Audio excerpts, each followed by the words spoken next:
basic assumptions about the classroom assessments. There are certain things which are assumed about the classroom assessments कि कैसी होती है, क्या कौन कौन इसमें important है, किसके मुतालिक होती है. So this will be viewed in this discussion. First of all, this is teacher directed. Teacher has a commanding role. किस तरह कि आपके टीचर डिसाइड कर रहे होते हैं क्या चीज़ इंक्लूड होनी है, किस टाइप का क्वेश्चन है, कौन सा क्वेश्चन कितने मार्क्स कैरी करेगा, उसमें ऑब्जेक्टिव टाइप इंक्लूडेड है या नहीं इंक्लूडेड है, शॉर्ट क्वेश्चन आंसर्स हैं या नहीं है. This is all decided by the teacher. That's why it is normally said that this is teacher directed and teacher has a central or commanding role. Then it's learner centered. What does it mean?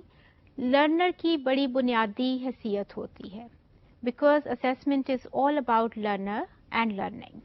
कि आपने कितना सीखा, क्या सीखा, और आपकी learning के assessment के ऊपर टीचिंग की क्वालिटी की असेसमेंट होती है कि अगर आपने अच्छे ग्रेड्स हैं तो it means teacher has done well, और अगर कहीं प्रॉब्लम आया है तो that is the responsibility of teacher as well. But assessment is mainly about learning and learner. Then it is an ongoing process. ये हमेशा चलता रहता है. आपको तो बज़ाहिर लगता है ना कि कल मेरा आखिरी पेपर है, उसके बाद एग्ज़ाम ख़त्म हो जाएगा. And if this is an annual exam, it is an end of that session also, it is an end of that grade, that class also. But ये प्रोसेस चलता रहता है असेसमेंट का. आपके रिज़ल्ट्स आते हैं, उन रिज़ल्ट्स के ऊपर आपकी असेसमेंट होती है, टीचिंग की असेसमेंट होती है, चेंज करनी है नहीं करनी है, इम्प्रूवमेंट कहाँ लानी है. So this is ever going process. It never ends. Then it is mutually beneficial. दोनों पार्टीज के लिए फायदेमंद होता है. किस तरह? Because learners know about their weaknesses and their strengths and what they have to do in future. और teachers को भी पता चलता है कि अब हमने कहाँ क्या क्या चेंज लानी है. मैं कोई बुक चेंज करूँ, should I change my methodology. मैंने इस पे बहुत ज़्यादा इस दफ़ा जो है ना तेज़ बोल दिया, मुझे लगता है. मैंने उनको मटेरियल मुझे लगता है बहुत मुश्किल था क्योंकि बच्चे अक्सर इंग्लिश के लफ्ज़ों का ही मतलब पूछते रहते थे. So I need to make certain changes.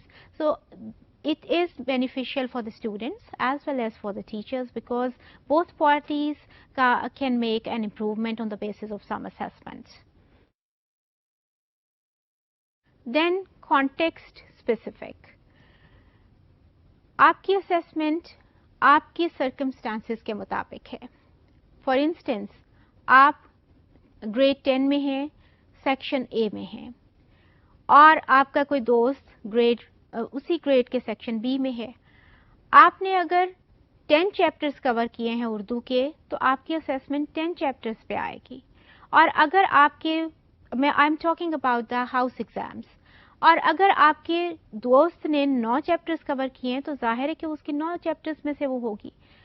जब आपके बोर्ड के एग्जाम्स होते हैं तो वो सारे सिलेबस को देखते हुए वो आपके जो सिलेबस आपका है उसमें से पेपर बनेगा.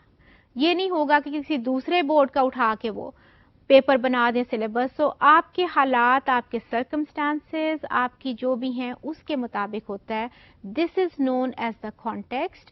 This is specific to the context. We can't say कि जो आप ये नहीं कह सकते कि अगर आपका एक दोस्त लाहौर बोर्ड में है और वो वहां से अपीयर हो रहा है तो वो भी सब कुछ उसका भी उसी तरह से होगा, और अगर आप किसी दूसरे बोर्ड से अपीयर हो रहे हैं तो वो जो उसका भी आपका भी सब कुछ यूनिफॉर्म होगा. No, there will be a change in according to context, according to the syllabus, everything.